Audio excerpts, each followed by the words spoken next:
ভাইজান, একের পর এক আইএসএফ এর সব নেতৃত্বরা, জেতা পঞ্চায়েত সদস্য থেকে শুরু করে পঞ্চায়েত সমিতির মেম্বাররা তৃণমূলে যোগদান করছে।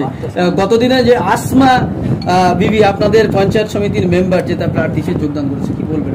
দেখুন, ব্যাপারটা হচ্ছে সবাই আর অন্যদের মতো লড়াইয়ে হয়তো পারছে না। কিছু মানুষকে ভুল বুঝিয়ে, কিছু মানুষকে লোভ দেখিয়ে, কিছু মানুষের নামে মিথ্যা মামলা দেব, জেলের মধ্যে রাখবো, এই ধরনের অনেককে ভয় দেখানো হচ্ছে। ভয় দেখিয়ে দল থেকে, আইএসএফ থেকে তৃণমূলে জয়েন করানোর চেষ্টা করছে। আমাদের অনেক নেতৃত্বদেরকে ইতিমধ্যে ভয় দেখিয়ে রেখেছে, অনেকে ভয় পেয়ে গিয়েছে, আর হেভি অংশ ভয় পায়নি, এখন লড়াইয়ের ময়দানে টিকে আছে। ব্যাপারটা হচ্ছে, আমি এতটুকুই বলবো যে মানুষের ভোট নিয়ে মানুষের সাথে কেউ না প্রতারণা করে, মানুষের ভোট নিয়ে মানুষের সাথে কেউ না যে কমিটমেন্ট করেছিল সেটা না ব্রেক করে। হ্যাঁ, যদি মনে হয় কাজ করার অসুবিধা হচ্ছে, উন্নয়নের জোয়ারে সামিল হতে হবে, অনেকে অনেক কথা বলছে, তাদের উদ্দেশ্যে আমার একটাই বার্তা, সেটা হচ্ছে মানুষ কিন্তু খাম সিম্বলটাকে দেখে ভোট দিয়েছে। সুতরাং যে স্বচ্ছ রাজনীতির কথা যারা বলছেন এখন বর্তমানে, বা যে কথাই বলুন না কেন, তাদের কাজ হবে যে পদত্যাগ করে নতুন দলে সে অংশগ্রহণ করবে। অন্যথায় মানুষের ভোট নিয়ে মানুষের সাথে যারা এই কাজটা করছেন, যে তাদের ভোটের মূল্যায়ন করছে না, আগামী দিনে মানুষই তাদেরকে মূল্যায়ন করবেন এবং কোন জায়গায় রাখবে সেটা মানুষ ডিসাইড করবে। একের পর এক যদি এখানে আপনাদের কর্মী সমর্থক নেতৃত্বরা চলে যায়, তাহলে তো আইএসএফ ভাঙড় থেকে মুছে যাবে। কোথায়?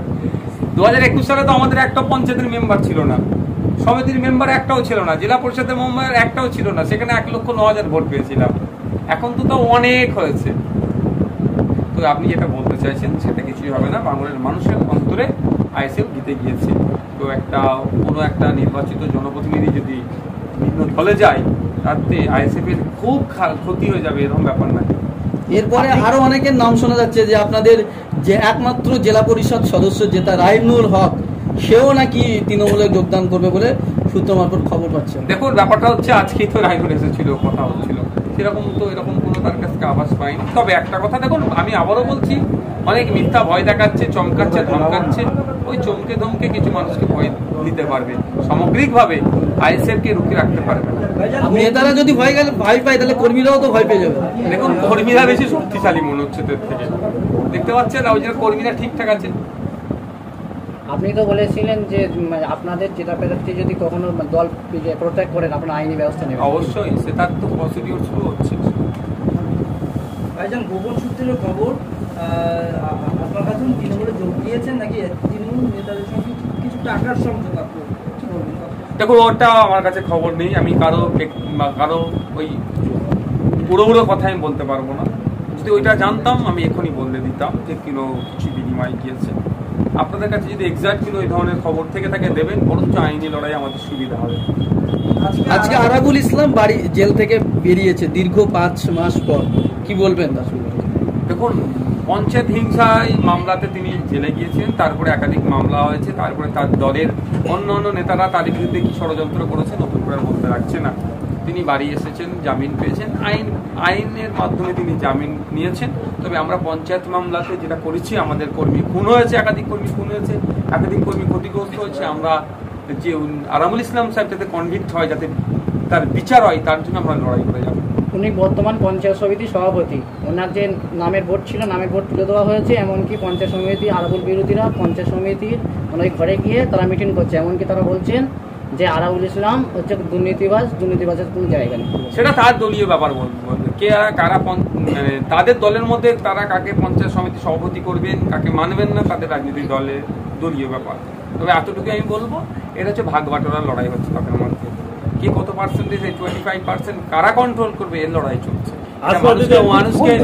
মানুষকে উন্নয়ন করব, মানুষকে পরিষেবা দেবো, মানুষের পাশে থাকবো, এই লড়াই তাদের মধ্যে, এই কম্পিটিশন নাই। জেল থেকে বেরিয়ে রীতিমতো আরাবুল ইসলাম তৃণমূল ভবনে গেছে, নেতৃত্বের সঙ্গে দেখা করেছে। তো তৃণমূল ভবনে যাবেন না, থেকে বিজেপি পার্টি অফিসে যাবেন নাকি? উনি তৃণমূলের নেতা, তৃণমূল অফিসে গিয়েছে, এটা তো স্বাভাবিক ব্যাপার। এটা কিছু চমকের ব্যাপার নয়।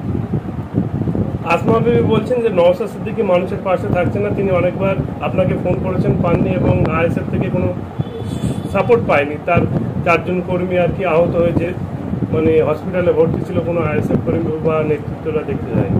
কি বলবেন?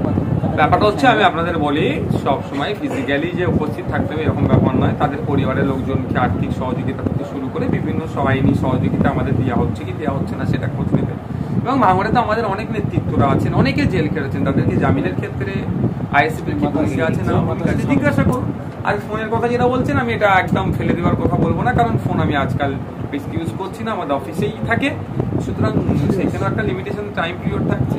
তারপরেও বলবো, যার যেরকম সুবিধা হয়, আমাকেও না ফোনে পেলে আমাদের যারা অ্যাসোসিয়েট আছে তাদের সাথে যোগাযোগ করলো, সেই সমস্যাগুলো আমরা সমাধান করার চেষ্টা করি। আসমা খাতুন বলছে যে ভাঙড়ের বিধায়ক ভাঙড়ে ঠিক মতো উপস্থিত হতে পারছে না, তাই ভাঙড়ের মানুষের শরীরে ঠিকঠাক পরিষেবা দিতে পারছে না। দেখুন, ব্যাপারটা হচ্ছে, নতুন তো তৃণমূলের নাম লিখিয়েছে, এই ধরনের না কথা বললে তৃণমূলের গ্রহণযোগ্যতা তার হবে না, সেই জন্য বলছে দুটো বলতে দিন, তৃণমূলের জায়গাটা কোথায় করবে তো তিনি করে নেবেন বলে। আইএসএফ এর শ্যামবলে জিতলো, তাহলে আইনি পদক্ষেপ কি নিচ্ছেন? আপনি তো বারংবার বলেন আইনি কি পদক্ষেপ নেবো, সেটা তো আর মিডিয়ায় বলা যায় না। লিগাল যে প্রসিডিওর আছে সেগুলো আমরা মেনটেন করব। আইনি ব্যবস্থা, সেটা আমাদের লিগাল যে প্রসিডিওর আছে সেগুলো আমরা মেনটেন করব। উপনির্বাচনে কি প্রার্থী না, এই 4টে উপনির্বাচন আমরা দিচ্ছি না, পরে যেটা আছে, যেগুলো আছে আরো 6টা মতো আছে, সেগুলো আমরা কোথাও কি বাংলাদেশ সমর্থন করছেন? না, কোনো সমর্থনের প্রশ্ন আসছে না বা কোনো বিরোধিতার প্রশ্ন আসছে না। আমরা প্রার্থী দিচ্ছি না, কন্টেস্ট করছি না 4টে উপনির্বাচন। পরের গুলো করবেন বলে আশা করছি। অবশ্যই জানতে পারবেন। আসমা খাতুন রীতিমতো অভিযোগ তুলেছেন যে আইএসএফ এর কর্মীদের কোনো সমস্যা হলে আমাদেরকে বলতো, কিন্তু আমরা সেই সমস্যাটা উপর মহলে তুলে ধরতে পারতাম না, উপর মহলের সাথে আমাদের কোনো যোগাযোগ থাকতো না, যোগাযোগ দিচ্ছেন। বাকি অঞ্চল নেতৃত্বদের কাছ থেকে এটা জিজ্ঞাসা করেনি, ওরা উত্তর দিয়ে দেবে, ছোট করে বিষয়। ভাইজান, আমরা যেভাবে খবর পাচ্ছিলাম আরাবুল সাহেব নাকি আইএসএফ যোগদান করবেন না, এই ধরুন আমি আপনাদের বলি, নেওয়ার প্রশ্নই আসছে না, যোগদান থেকে বড় কথা নেওয়ার প্রশ্নই আসছে না। আইএসএফ এর রাজ্য কমিটি আছে, তারা বিবেচনা করবে। তো আমি একজন চেয়ারম্যান হিসাবে আমি এতটুকু বলতে পারি, নেওয়ার প্রশ্ন আসছে, তারপর তো রাজ্য কমিটি বিবেচনা। শোনা যাচ্ছিল যে আরাবুলের ছেলে আপনার সঙ্গে নাকি যোগাযোগ রাখে। না, এটা হয়তো অনেকে কথা বলে, আমি নাকি বিজেপির সাথে যোগাযোগ রাখি, আমি নাকি তৃণমূলের সাথে যোগাযোগ রাখি, আমার সাথে নাকি হাইকমান্ডের সাথে যোগাযোগ রাখেন, এগুলো হচ্ছে সব উড়িয়ে দেওয়া কথা। ব্যাপারটা হচ্ছে, তার যে অন্য লবি আছে তাকে দুর্বল করবে বলে এইগুলো হচ্ছে। তৃণমূলরা বলেছিল কাইজার ও আরাবুলকে দিয়ে নাকি বিধানসভা ভোটে আইএসএফ জিতেছিল, আরাবুল আর কাইজার যা বলে তাই নাকি সেটা সেই পার্টি নাকি আছে। কি বলবো? সব থেকে বেশি ক্ষতি 2021 নির্বাচনের পরে আমার হিসেবে যারা যদি ক্ষতি করে থাকে, মানে কর্মী সমর্থকদের উপরে হিংসা করে থাকে, তার মধ্যে প্রথম সারি দুজনের নাম উঠে আসলে ভাঙড় বিধানসভার ক্ষেত্রে একটা হচ্ছে আরাবুল ইসলাম, দ্বিতীয়টা হচ্ছে কাইজার আহমেদ। তারা আবার আমাদের পার্টি চালাবে। ভাইজান, যেভাবে আইএসএফ এর ভ্রমণ হচ্ছে, কেন আপনি কি দুর্বল হয়ে যাচ্ছেন? মানে ভাঙড়ে আইএসএফ এর নেতারা যারা এত হিংসা, এত করোড় বড় আটকাতে পারেনি। আমরা 1,25,000 মতো ভোট পেয়েছিলাম, সেই জন্য গণনা কেন্দ্র থেকে আমাদের লোককে মেরে বার করে দিয়েছে, আমাদের লোককে সেখান থেকে তাড়িয়ে দিয়েছে, আমাদের প্রার্থীর উপর আক্রমণ হয়েছে। মানে বুঝতে পেরেছেন, আমি একটু দুর্বল হবো না, একটু হচ্ছি না, কারণ বাংলার মানুষ আমার সাথে আছে, এটা হচ্ছে আমার বড় জয়। মিথ্যা কেসের ভয়ে নাকি তৃণমূলে জয়েন করছে আইএসএফ কর্মী নেতারা, তাহলে শক্তিশালী হয়ে কিভাবে দাঁড়াবে ভাঙড়ে আইএসএফ কর্মী নেতারা বা আইএসএফ এর নেতারা? দেখুন, ব্যাপারটা হচ্ছে কিভাবে দাঁড়াবে, সব পলিসি তো আপনাদের মিডিয়ার মাধ্যমে বলা যায় না। পলিসি তৈরি হচ্ছে, পলিসি ইমপ্লিমেন্ট হচ্ছে। যে সমস্ত কর্মী এবং নেতৃত্বরা দল ছেড়ে তৃণমূলে যোগ দিচ্ছেন, তারা থেকে আবার তাদেরকে জয়েন করাবে।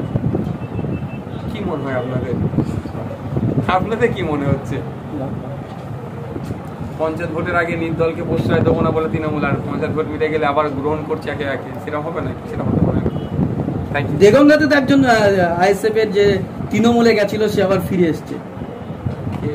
দেগঙ্গাতে সায়ন দাস একজনকে ফিরে নিয়ে তাকে ভুল বুঝিয়ে নিয়ে যাওয়া হয়েছিল, সে তার ভুল বুঝে ফিরে এসেছে। সকালে গিয়েছিল, সন্ধ্যে ফিরে এসেছে, 1 ঘন্টার মধ্যে। হ্যাঁ, ঠিক আছে, থ্যাংক ইউ।